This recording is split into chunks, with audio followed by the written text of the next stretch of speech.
Good day everybody. So for today I would like to explain power products, what they are built for, their applications, what is their pros and cons, and I trust in this video it will help you make the best decision what power product to use in this country and how to use it. So for today I actually have a special guest here as well, which is the EcoFlow trolleys. So yeah, let's get into this. So let's start small with the entry-level items and work our way up. The following items that I have here is your charging banks. Now they are used in an environment where you're going to a remote place where there's absolutely no power and you want to charge small devices, let's say for argument's sake smartwatches, cell phones, tablets and even notebooks. Yes, they can power big stuff like for instance a television set, fans, cooling fans and so forth. However, they do not have the battery capacity to run this for very long durations. This is the RCT Mega Power.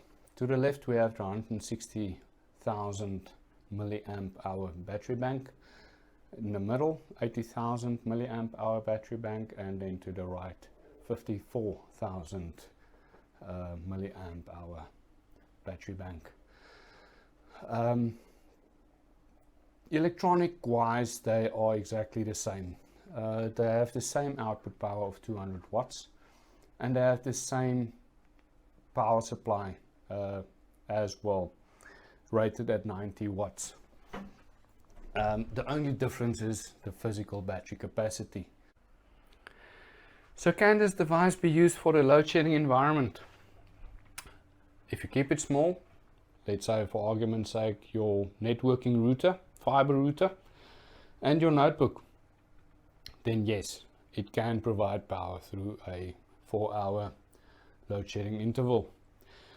But if you're going to connect something big, let's say for argument's sake a television set that's rated at about 170 watts of power, then you will drain this battery within 7 minutes, 10 minutes, depending on which one of these battery banks you use. So no, at full power I would not recommend to use this for a load shedding environment. Keep it small.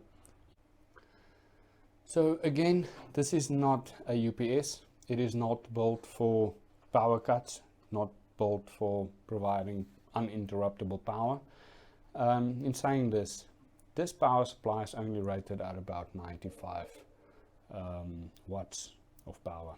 So to charge these devices will take about 6 hours to charge the battery from 0% battery capacity up to 100% battery capacity. It do take very long.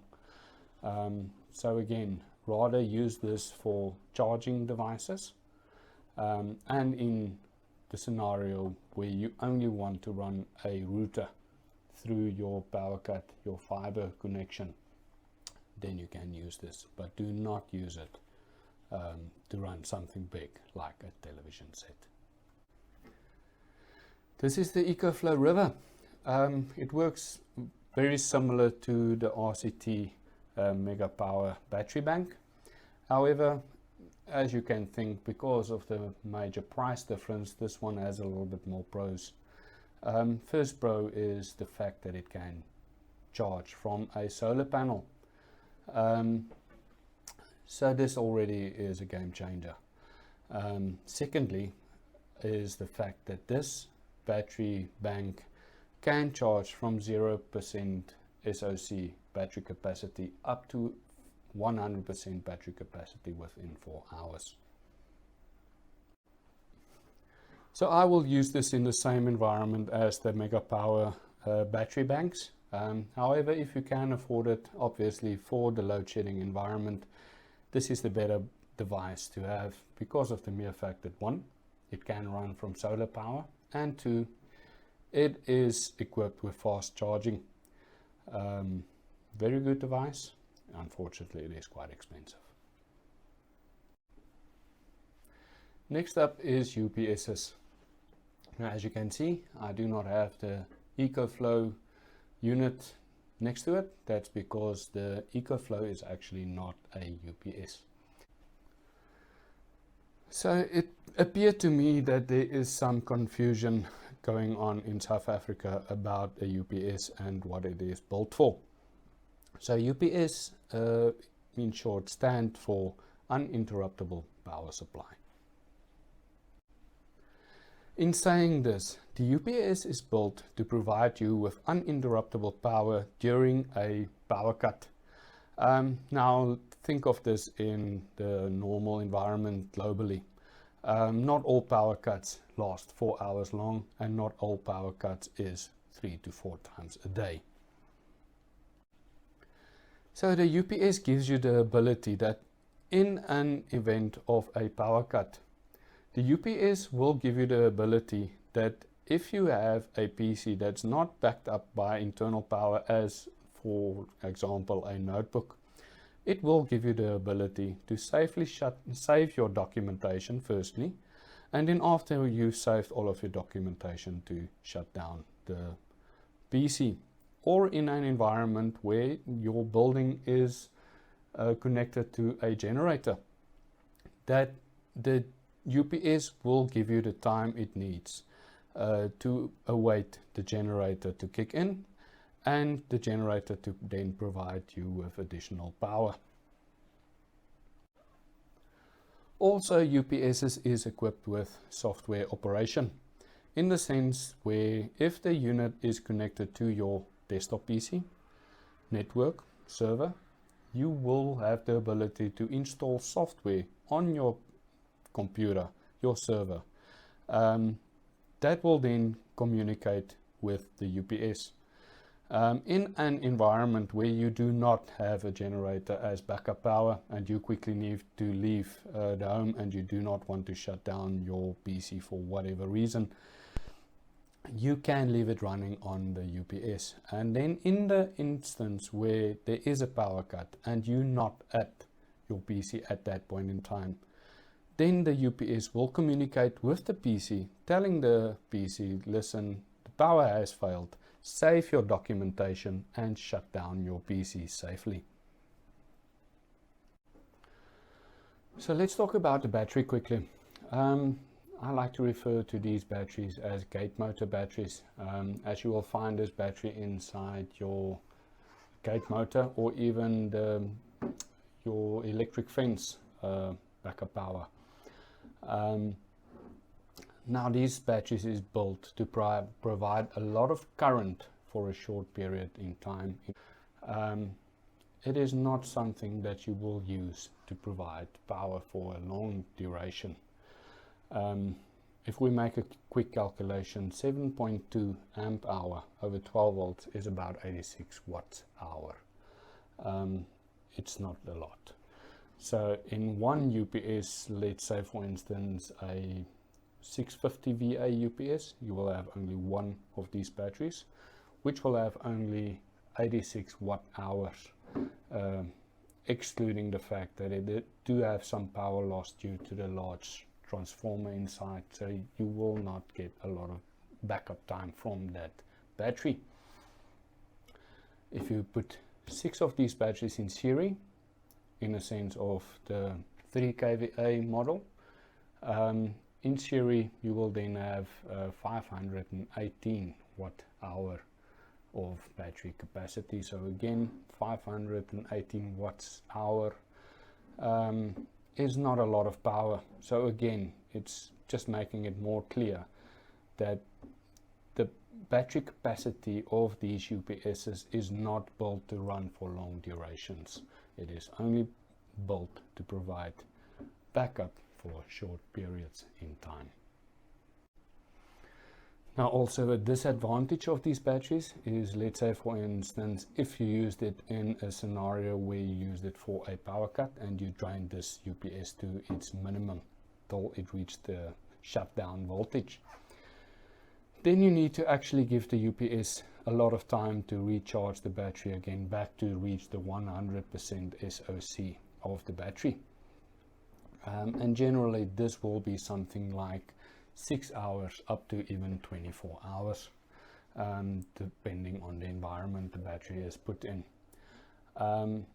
So if you can figure for yourself, in the South African environment, where you sometimes only get 4 hours of power from the council, from Eskom,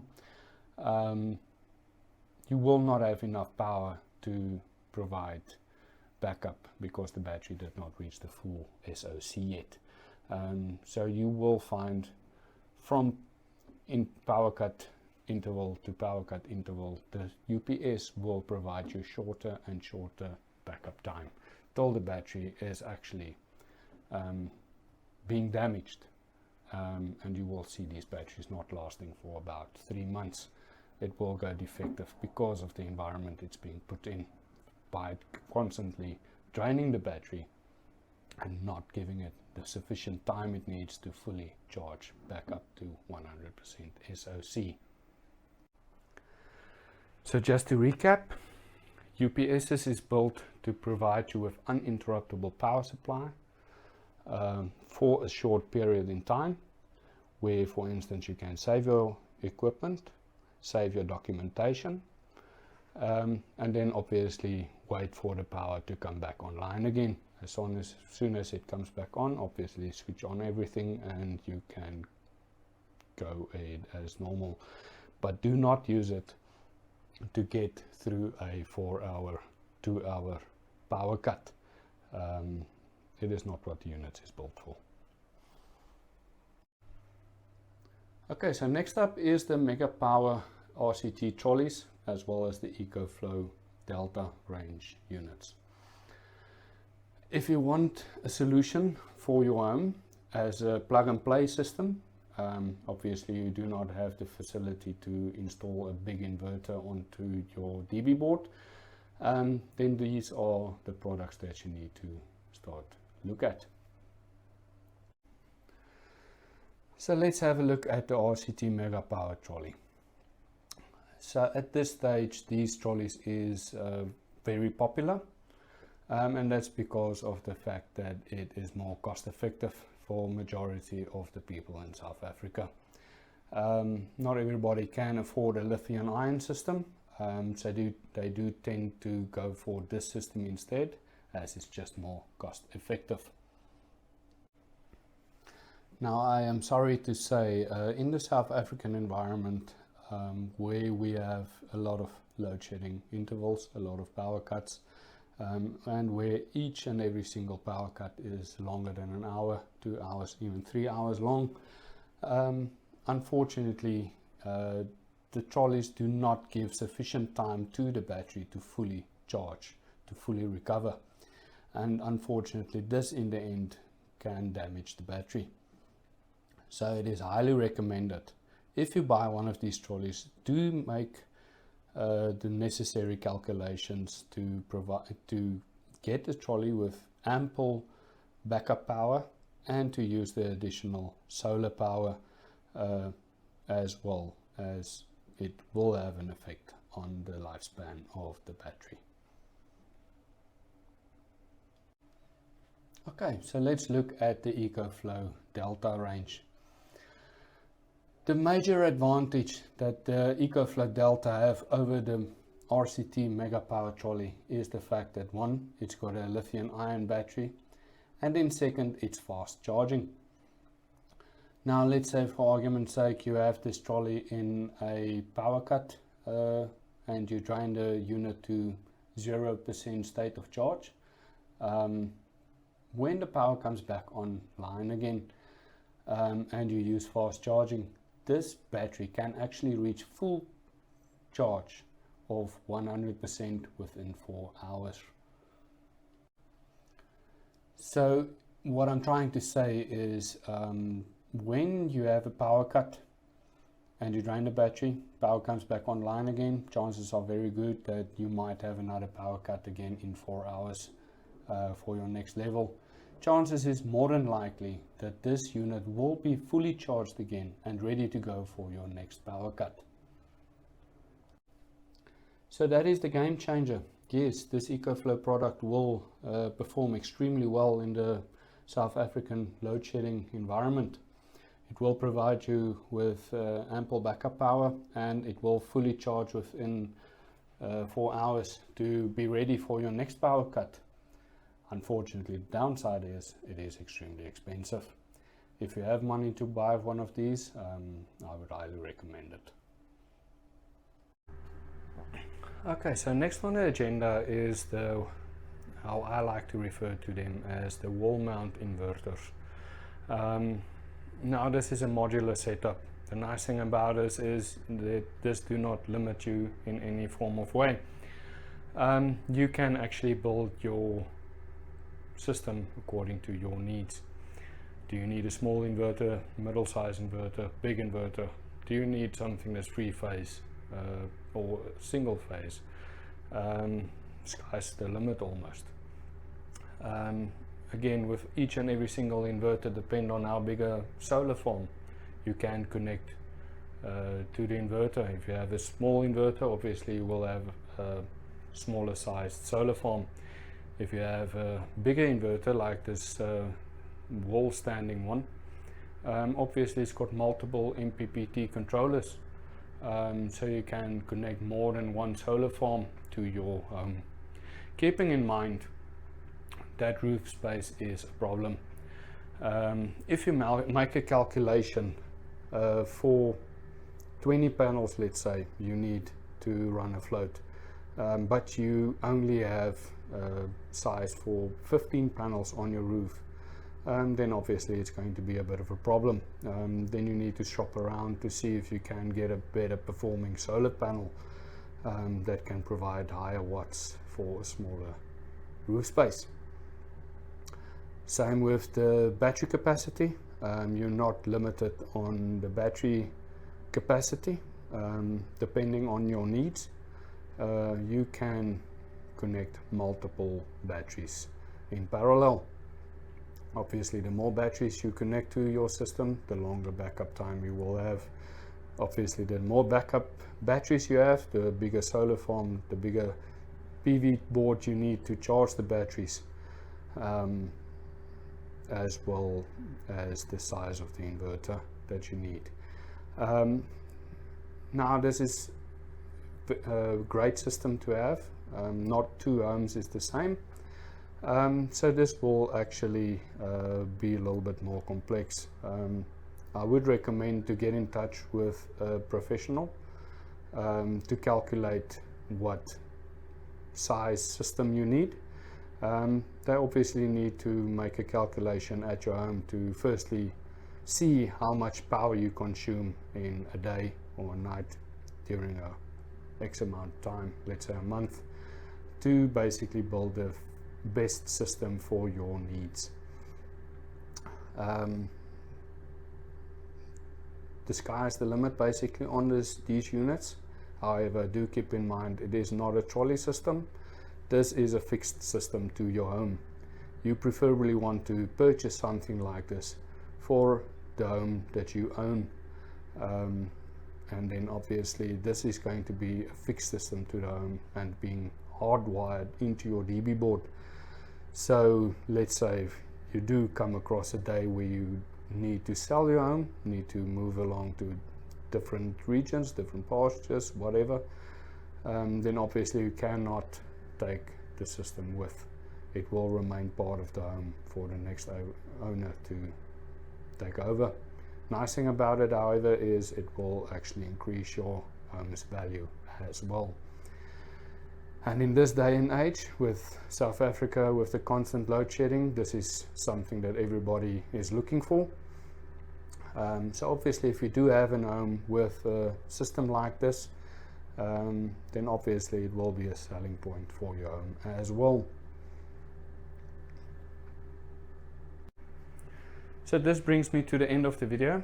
I trust and hope this gives you some guidance as to what products is available on the market, and also to give you some guidance as to what application is best suited for your needs. Obviously, I did not go into depth detail of each and every single product. This is purely just to give you an idea. of what these items are used for.